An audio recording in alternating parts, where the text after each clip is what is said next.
So in the spirit of the weekend, namaste. Namaste. Namaste. Accents. Some in different places. And in the spirit of Rotary, good morning, Rotary. Good morning, John. All right. Now, I am honored, I am privileged, I am grateful for the opportunity to address Rotary today. I am equally unhappy, dismayed, and feel really bad about the fact that I've been asked to explain the future in 25 minutes.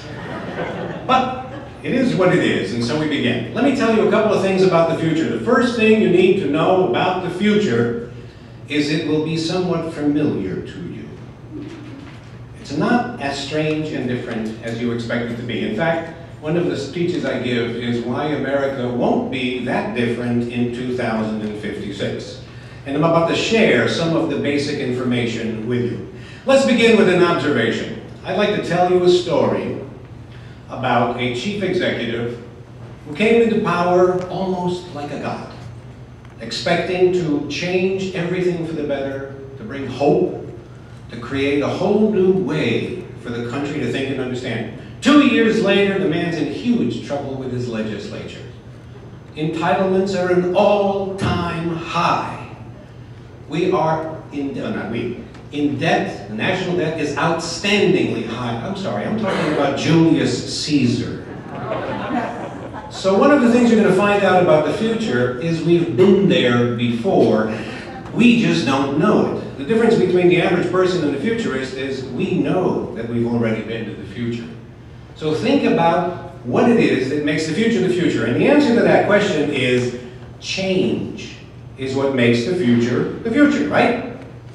So a logical question would be, how do you understand change? Normally I ask you for answers, we don't have the time, so I'm just going to give you the answers.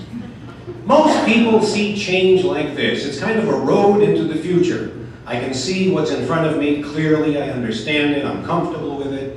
Then as we go a little further, it kind of gets a little fuzzy, and after a while the road just disappears. No landmarks, nothing to look for, nothing to make sense of.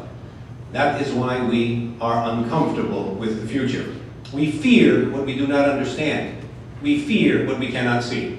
So we have developed models to look at the future in slightly different ways, those of us who have actually taken the time to go into the future and come back. And so some people look at change as the pendulum effect. Things go this way, and then they come right back again. And then they go this way, and then they come right back again. Problem with that is it doesn't quite work that way. So I've spent a lot of time trying to figure out how to make something as complex as the future simpler, and here is the observation. The future and change is like a wagon wheel. Think of a wagon wheel.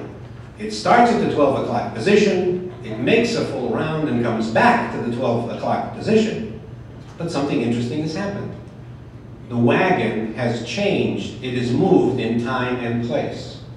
So things go back to new places. That's the key to understanding the future.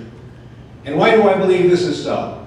Well, aside from the obvious analogy to Julius Caesar, and by the way, we could probably say the same thing about Napoleon, same model, roughly, same thing about Alexander. So one of the things about being a futurist is, gosh, you better really know your history.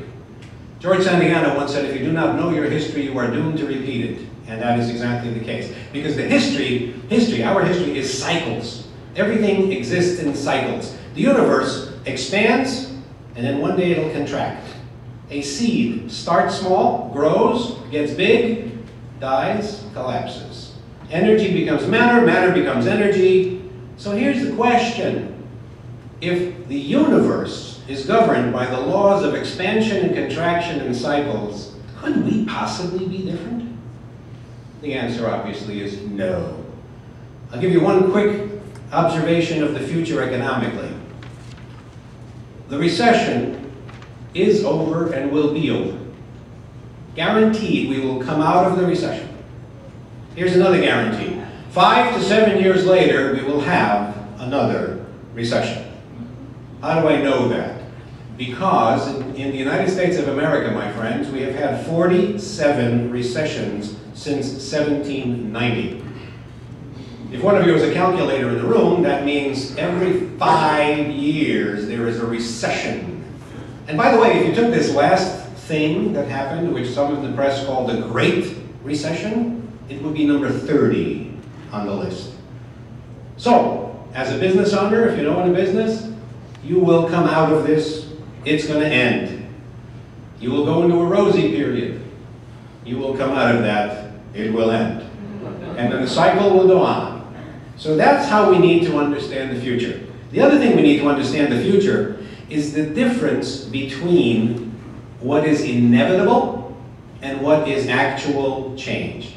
And one way to understand that is to look at what we call fundamentals. I think one of the important fundamentals for Rotary is understanding the aspirations of people and understanding loyalty. Is that not? Those are two absolutes in the world. Loyalty and aspiration. Well, obviously not futurist, because you understand that those are words, but the underlying concepts change. Let's start with, for example, aspiration. The original idea of aspiration was best expressed by Robert Browning, the great Scottish poet, who said, "A man's reach should exceed his grasp as what is heaven for." In other words, aspire to more than you can ever achieve, aim high. Is that how we view aspiration today? No, my friends, it is not. We view aspiration as aspiring to the things that I'm pretty darn sure I can achieve. Why upset myself? Besides which, we live in such a rich menu of possibilities. Aspiration is about picking what you want to achieve, which is the same but different. Let's take loyalty. Richer, poorer, sickness, health, forever. Once you have my loyalty, I am yours forever, right? No. Because today, loyalty is transactional in nature. I am loyal to you, so long as it works for me. When it stops being good for me, no hard feelings, adios, goodbye, ciao, ciao. Those fundamentals should tell you something about the way the universe works. All right, let's talk about something else. When you talk about Rotary, when we talk about people, we tend to generalize. We tend to assume, for example, when we talk about Americans, all Americans are the same. It's fundamental. Indians are the same. Poles are the same. You know what? That's not so. And I'm going to give you the benefit of some original information. This is not published anywhere, at least it won't be for another couple of weeks. But this is original research, 35,000 people, and I have discovered that there are 8 different types of people.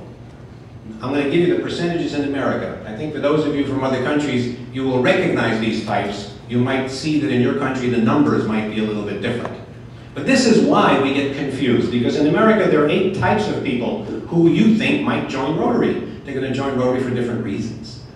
The first group, the most likely candidates, are what I call advocates. Thank God only 8% of America is advocates. Advocates are people who, whatever they believe, you must believe, because if you disagree, not only are you wrong, but you are pernicious about it. Advocates insist that their truth is the only truth there is, and if you can't see it, there must be something fundamentally wrong with you. You've known those people. They probably sit next to you at Rotary.